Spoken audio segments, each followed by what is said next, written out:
What's up, Pokemon trainers? Tortito here, and Pokemon Sword and Shield has been out for a little over a week now, so most people are done with the main part of the game and are just moving on to the post-game stuff.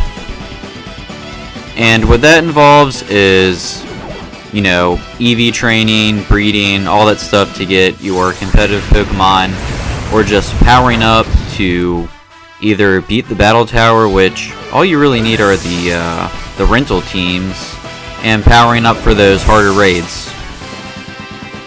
So what I'm going to show you today is a more passive way of grinding experience and EV training your Pokemon. So a way of doing this is maybe Pokemon you don't need right away, or you just want to take a slower approach at it. Jump to the Pokejobs. Higher up top, these ones will give you experience points. As you can see, they're different stars. More stars means more experience. And after you beat the game, they'll start giving you more of these high-level jobs that will give you more experience. But mainly for EV training, we're going to look at these. They have one for each stat. So let's just say we want to EV train HP for a Pokemon. You can send up to 10 at a time, so that can be useful if you know that 10 you want a certain stat in. You can go ahead and do that. So what you do is you're going to send your Pokemon here, and you have some options of how long you want them to stay there. So the longest is whole day, which obviously 24 hours. There's half a day, 12 hours. Very long, which is 8 hours. Long, which is 4 hours. Short, 3 hours. Very short, 2 hours. And just a little is 1 hour. Now, depending on how long you put them in, you're going to get a certain amount of EVs, or effort value points, for your Pokemon. Alright, so I put some Pokemon in for an entire day of attack. Alright, and let's see how much they got. 96. Okay, so I guess this is a good segue into EV training. So pretty much you get a total of 508 effort values that you can put into your Pokemon. Let's just say, you wanted to max out attack and HP. That's what most people do. They'll just do 2 stats, and then the little extra bit they'll just throw anywhere. So we had got 96 attack from that last one, from one day.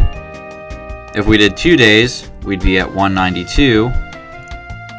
And then for the third day, that would top us off at 252. So it would take a total of 3 days to max out one stat from the EV training and Pokejobs.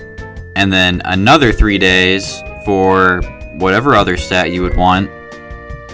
And then to get that extra 4, you would just put them in for 1 more hour.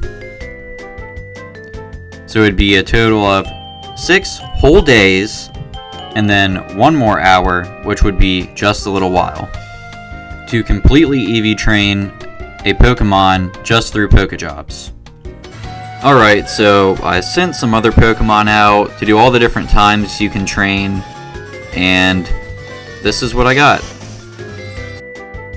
Okay, so I found out with the power items, you can actually get double what you would normally get.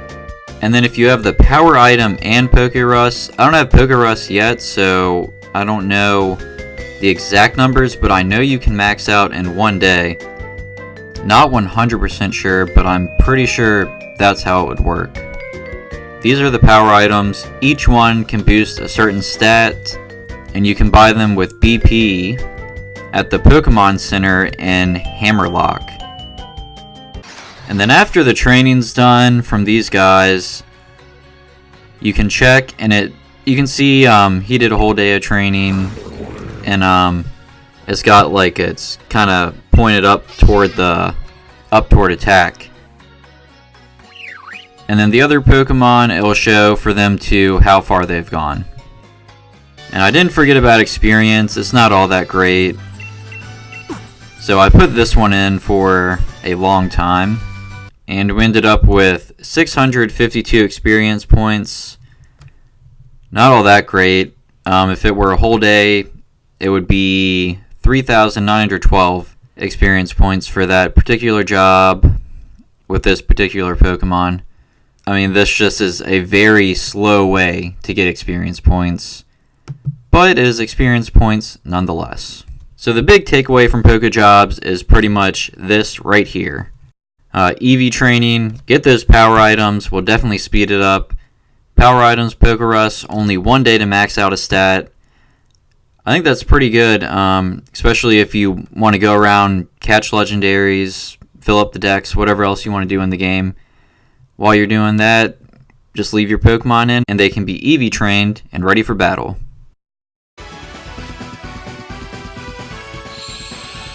Thank you so much for watching. If you found this information helpful, please leave a like, subscribe for more Pokemon, and I'll see you guys in the next one.